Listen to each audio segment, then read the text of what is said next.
Mama kwaba bi ebe taken chujuma this YMS and then one in a share chuma this any video me betra kwan a obetimi afa so use Visa card and our Mastercard and they are top crypto obetimi they top Bitcoin USDT ewo Binance time the NTA say use card the top crypto ne say bia we P2P trading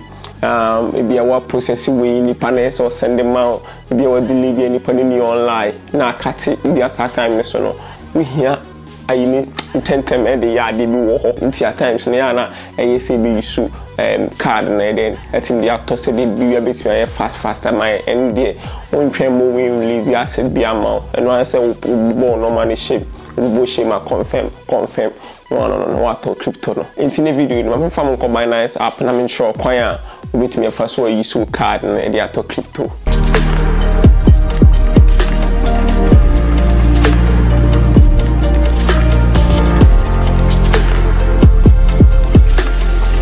Into video ni me ni na o phone so said they on between at cause at time me laptop no some for complain no next time do it on phone enti amase see am video be say me no phone so said they obi o use phone be on made on better enti me Binance app na me sure enti as you are Binance na da ho no na ma bo Binance no so ti me mrache wo Binance no so say do baba Binance homepage no abo more na da ha no na ya bo more no so ya bo more no so why you buy crypto. Say buy crypto or transfer in chain or buy crypto or no about buy crypto.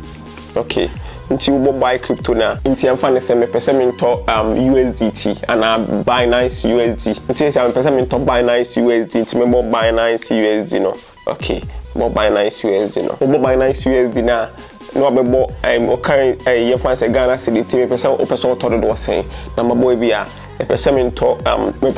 2,500 that's can you see kind of 25 million. Okay, number 25 million number continue I say 25 what 2,500 we 300.95 BUSD but I say 25 million no 25 million no nebo na menya nti Binance USD no eye omode ma me 30% Ghana cedis. Okay, nti bia me pese me use cash pay with cash na chere say bia o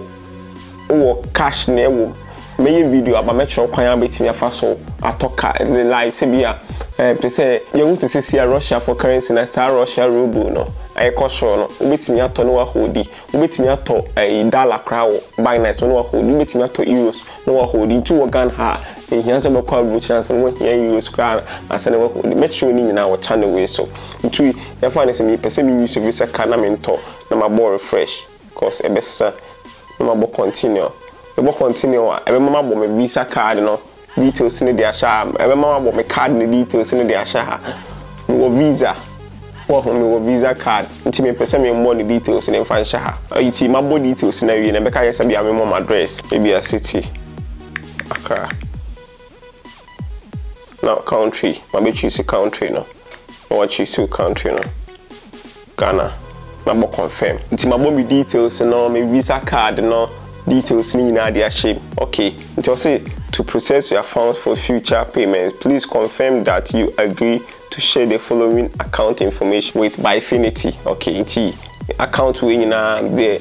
Oh yeah, na o submit like oh yeah, Binance only be and some be share with Bifinity for no. Okay, I agree. Okay, see what catch on more we now confirm we na be send what by we are not able continue no. It say spend 2,500 into 2,500 transaction fee 50 Ghana cedis. The transaction fee on met me 50 Ghana cedis. Transaction fee on bet me 50 Ghana cedis. In a 50 Ghana cedis total no on 50 Ghana cedis na free BUSD no. Nse first na nke bossa na ye be 3 something. Nti so multi free. Nti multi free ma be 294. Symmetry 50 Ghana cedis at the same time so no 1 BUSD no a cedis 30%. I mean more confirm a process transaction no. Okay, or what if we say a commercial bank for me message to 2,500 Ghana cedis free me card in this is here nti sana nti sia no scan kokugu account nti view wallet we call wallet no say scan ababetom nti say e ba haya BUSD no say BUSD ne wa ha about 296 or my transaction fee is 50 Ghana cedis it is in the age man think person we use card in the process very quick but one person use P2P trading and so it's very good at the amount me this video wow I'm a DBA we piano the code follow second tree on Facebook YouTube higher subscribe the channel no the videos be brown the videos are and we here